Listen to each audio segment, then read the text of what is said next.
कचरा फेंकना एक बुरी आदत।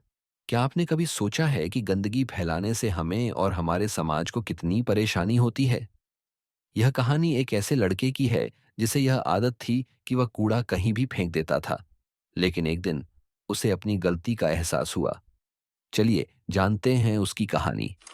एक दिन अक्षय घर के बाहर चिप्स खाकर उसका पैकेट वहीं फेंक देता है। उसकी माँ उषा उसे देख लेती हैं।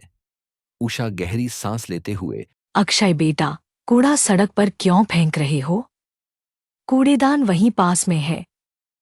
अरे माँ, इसमें क्या फर्क पड़ता है? सब लोग ऐसा ही करते हैं। बेटा, अगर सब लोग ऐसा करने लगे तो हमारी कॉलोनी कूड़े का ढेर बन जाएगी। हमें अपने शहर को साफ रखना चाहिए। अच्छा माँ, मैं आगे से ध्यान रखूंगा। लेकिन अक्षय माँ की बात को गंभीरता से नहीं लेता और अपनी पुरानी आदतें जारी रखता है। अगले दिन अक्षय अपने दोस्तों गौरव और ऋचा के साथ पार्क में क्रिकेट खेल रहा होता है। खेल के दौरान वह चॉकलेट खाकर रैपर वहीं फेंक देता है। ऋचा देखती है और नाराज होती है। ऋचा गुस्से से, अक्षय, तुमने फिर से गंदगी फैलाई। प्लीज इसे कूड़ेदान में डालो।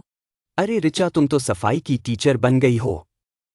बस रहने दो, ये कोई बड़ी बात नहीं है। नहीं यार, रीचा सही कह रही है। अगर हर कोई ऐसे कचरा फेंकता रहा तो हमारा पार्क भी गंदा हो जाएगा।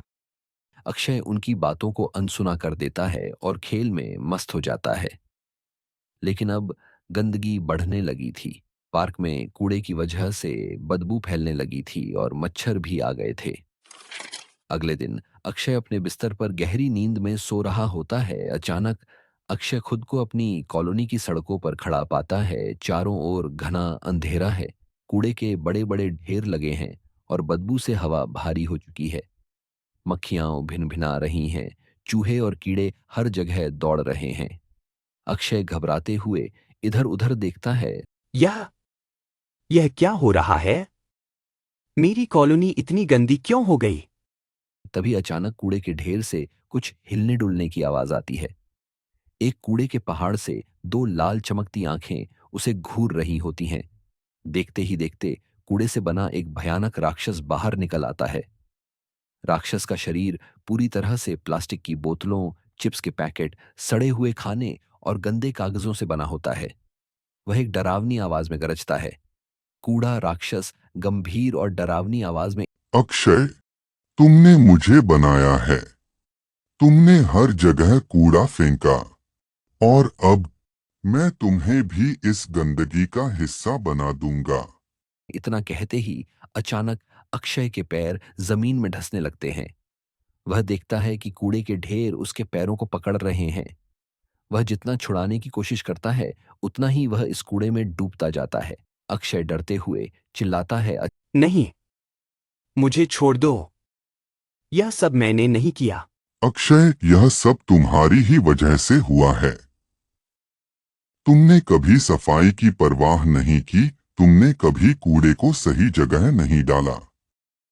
अब देखो, तुम्हारी पूरी कॉलोनी गंदगी का अड्डा बन गई है। अचानक आसपास के घर भी गायब हो जाते हैं।